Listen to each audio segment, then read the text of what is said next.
Assalamualaikum warahmatullahi wabarakatuh. Halo para pendengar setia Cherry Mist, selamat datang kembali di channel kami. Pada malam ini, kami akan membawa kalian ke dalam sebuah kisah yang penuh dengan kengerian dan misteri. Siapkan diri kalian untuk mendengarkan cerita yang akan membuat bulu kuduk kalian berdiri. Inilah kisah tentang misteri tangisan bayi di rumah aborsi Surabaya, teror Satpam di malam Jumat.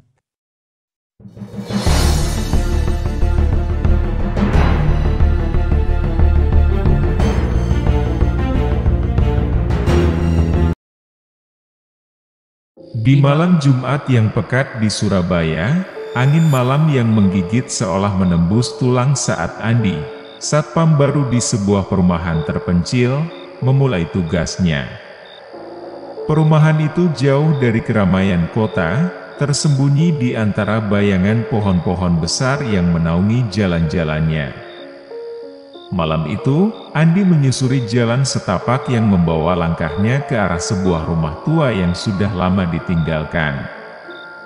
Sebuah rumah yang tak lagi dihuni sejak 11 tahun lalu, rumah yang menyimpan rahasia kelam, bekas praktek aborsi yang kini hanya dikenal sebagai tempat penuh aura kegelapan.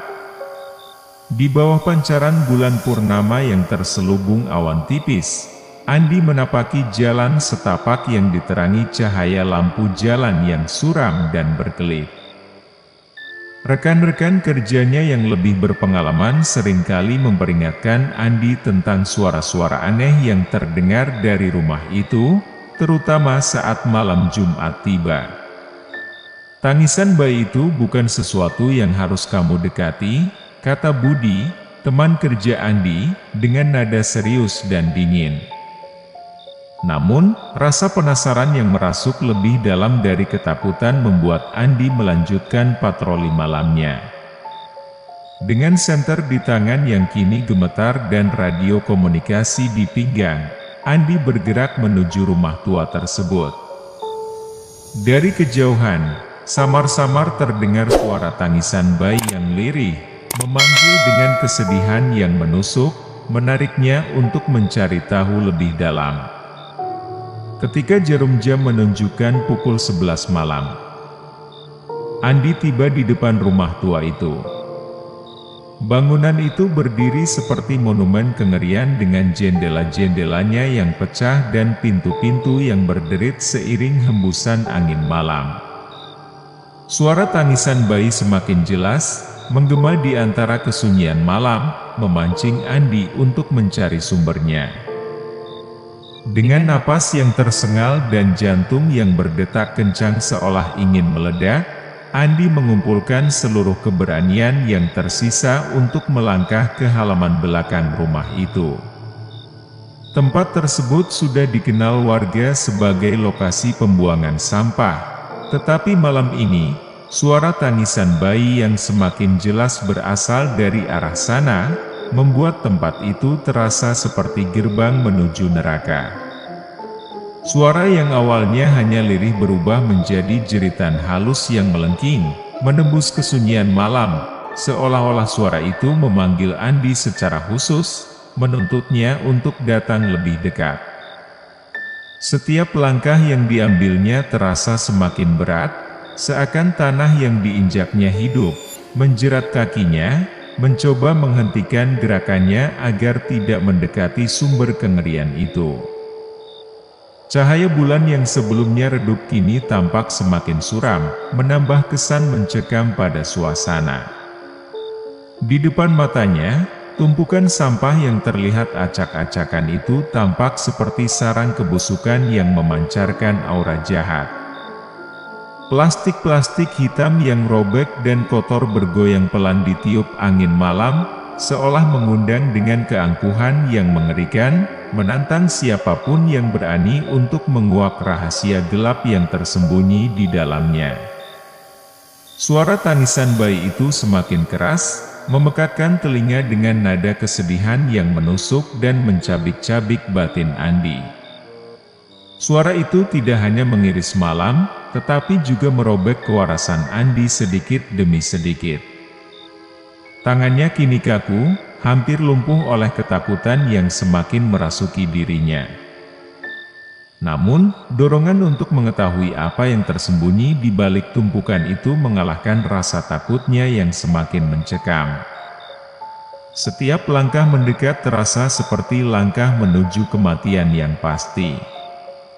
Saat dia semakin mendekat, plastik hitam yang sebelumnya tampak diam tiba-tiba mulai bergoyang pelan, seolah ada sesuatu yang berusaha keluar dari dalamnya.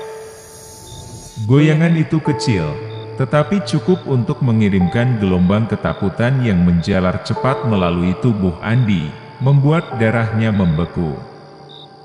Sesuatu di dalam plastik itu bergerak dengan kegelisahan yang tak menentu, seolah-olah ada entitas yang penuh dengan penderitaan dan kemarahan terkurung di dalamnya, menunggu untuk dilepaskan.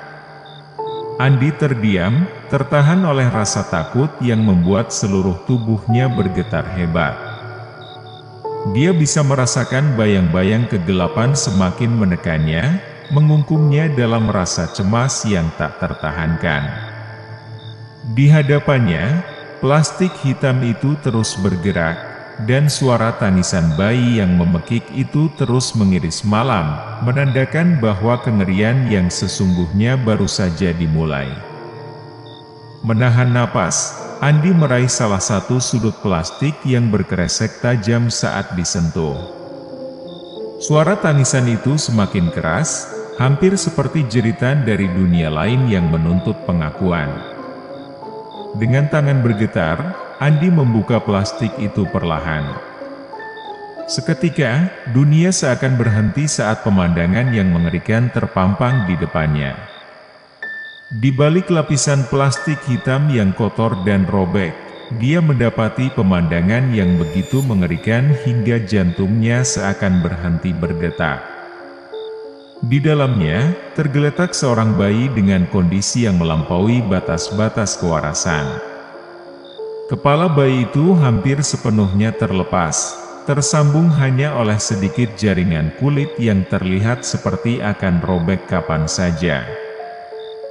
Bekas luka yang menganga, berlumuran darah yang tampak segar, menjadikan pemandangan itu seolah keluar dari mimpi buruk paling kelam. Mata bayi itu, yang seharusnya tertutup dalam ketenangan abadi, justru terbuka lebar, dengan tatapan kosong yang menembus langsung ke dalam jiwa Andi. Mata itu seolah memancarkan penderitaan yang tak terkatakan, seperti mencerminkan siksaan abadi yang tak kunjung usai. Tatapan tersebut bukan hanya kosong, ia penuh dengan teror yang seakan ingin keluar dari bola mata yang memutih, menjerit minta tolong namun tetap terperangkap dalam keheningan yang menyesakkan. Namun, yang paling mengerikan adalah tubuh bayi itu. Meskipun kepalanya hampir terlepas dan anggota tubuhnya terputus dengan cara yang begitu brutal, tubuh bayi itu masih bergerak. Tangan dan kaki yang seharusnya sudah tak lagi berfungsi, kini terseret-seret dengan gerakan yang aneh dan tidak beraturan, seolah ada kekuatan tak terlihat yang mengendalikannya dari dalam. Setiap gerakan tersentak yang dihasilkan tubuh mungil itu membuatnya terlihat semakin seperti boneka yang rusak, dikendalikan oleh kekuatan jahat yang tak terlihat. Tangisannya bukan lagi sekadar suara tangisan bayi yang normal. Itu adalah jeritan pilu yang menyayat hati, terdengar seperti teriakan dari kedalaman neraka yang paling dalam. Suara itu menggema di udara malam yang sunyi, seakan datang dari kegelapan abadi, memanggil-manggil dengan rasa sakit dan penderitaan yang begitu dalam, seolah meminta pengampunan dari dunia yang sudah lama meninggalkannya. Jeritan itu menembus hingga ke tulang, membuat darah Andi terasa seperti berubah menjadi es, dan kepalanya berputar dalam ketakutan yang luar biasa. Dia bisa merasakan bagaimana suara itu menariknya ke dalam jurang kegilaan, seolah mengajaknya untuk tenggelam dalam kegelapan yang tak terhindarkan. Andi terkunci dalam ketakutan yang melumpuhkan. Tangannya gemetar tanpa kendali, matanya menolak untuk berpaling dari kengerian yang terpampang di hadapannya. Tubuh bayi itu seolah menggambarkan siksaan yang dialami dengan cara yang begitu sadis, dan suara tangisan yang terus menggema terasa lebih seperti kutukan yang mengurung Andi dalam lingkaran keputusasaan. Keinginan untuk melarikan diri menghantam Andi, namun kakinya terasa seperti tertanam di tanah. Suara tangisan itu seakan mengejek ketidakberdayanya, semakin keras, semakin menyeramkan. Ketika Andi mencoba untuk melangkah mundur, bayangan hitam mulai menyelimutinya, menariknya ke dalam kegelapan yang pekat. Dunia di sekitarnya mulai berputar dengan kecepatan yang membuatnya kehilangan keseimbangan dan akhirnya, kesadarannya mulai memudar. Saat Andi kembali siuman, dia menemukan dirinya terbaring di pos satpam, dikelilingi oleh teman-temannya yang wajahnya dipenuhi kekhawatiran. Suasana di pos terasa sangat tegang, dengan udara yang serasa lebih dingin dari biasanya. "Kenapa kamu tidak dengarkan peringatan kami?" Suara Budi terdengar berat, penuh dengan kemarahan yang tercampur kekhawatiran. "Kami sudah bilang, suara tangisan bayi itu bukan untuk didengarkan." Andi hanya bisa terdiam, masih terguncang dan gemetar. Pengalaman yang baru saja dialaminya begitu nyata, begitu mencekam. Teman-temannya berusaha menenangkan Andi, sementara dia dengan suara yang bergetar mulai menceritakan apa yang dia lihat dan alami. Mereka mendengarkan dengan seksama, mata mereka menunjukkan bahwa mereka tahu betul apa yang telah terjadi. Malam itu, Andi tidak kembali bertugas. Dia hanya tidur di pos jaga. Suara tangisan bayi itu tidak lagi terdengar di malam-malam berikutnya, namun Andi tahu, kengerian malam itu akan terus menghantui pikirannya selamanya. Rumah tua di pinggiran Surabaya tetap berdiri, menyimpan kisah kelam yang tak akan pernah terungkap seluruhnya, namun bayang-bayang kengerian itu akan terus mengintai di sana, menunggu korban berikutnya. Terima kasih telah mendengarkan cerita Misteri Tangisan Bayi di Rumah Aborsi Surabaya, Teror Satpam di Malam Jumat, bersama Cerimis. Kami harap kisah ini memberikan pengalaman mendebarkan bagi kalian semua.